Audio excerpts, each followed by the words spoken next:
Lecture du livre de Genèse au chapitre 28.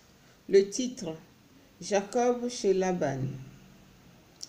Isaac appela Jacob et le bénit, et lui donna cet ordre: Tu n'épouseras pas une fille de Canaan, lui dit-il.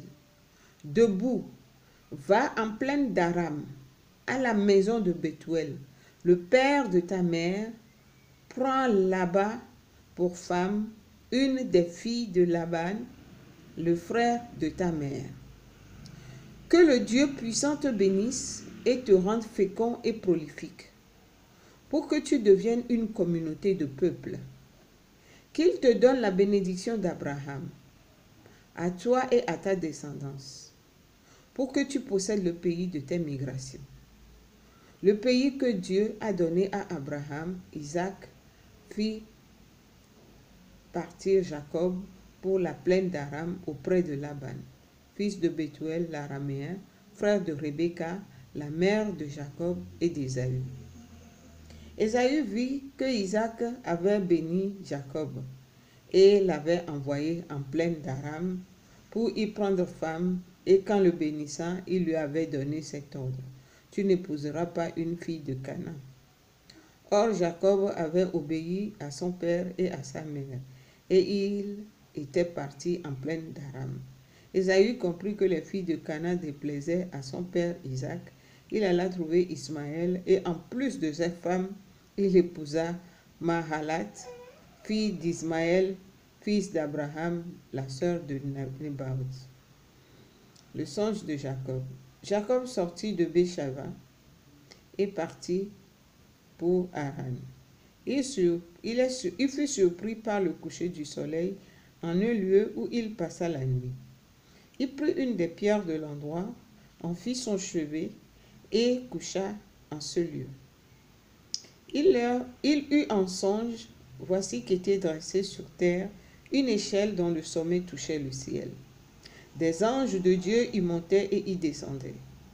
Voici que le Seigneur se tenait près de lui et dit: Je suis le Seigneur, Dieu d'Abraham, ton père, et Dieu d'Isaac. La terre sur laquelle tu couches, je la donnerai à toi et à ta descendance. Ta descendance sera pareille à la poussière de la terre. Tu te répandras à l'ouest, à l'est, au nord, au sud. En toi et en ta descendance seront bénies toutes les familles de la terre.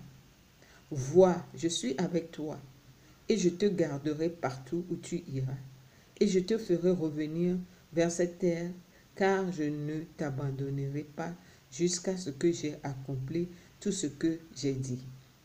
Jacob se réveilla de son sommeil et s'écria: Vraiment, c'est le Seigneur qui est ici, et je ne le savais pas. Il eut peur et s'écria: Que ce lieu est redoutable. Il n'est autre que la maison de Dieu. C'est la porte du ciel. Jacob se leva le bon matin. Il prit la pierre dont il avait fait son cheveu, l'érigea en stèle et versa de l'huile au sommet. Il appela ce lieu Béthel, c'est-à-dire maison de Dieu. Mais auparavant, le nom de la ville était Luz.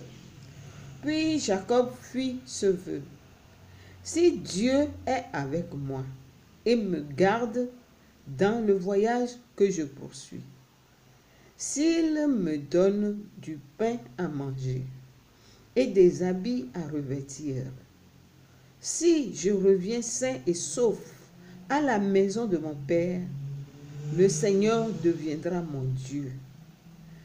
Cette pierre que j'ai érigée en stèle sera une maison de Dieu, et de tout ce que tu me donneras, je te compterai la dîme. Parole du Seigneur.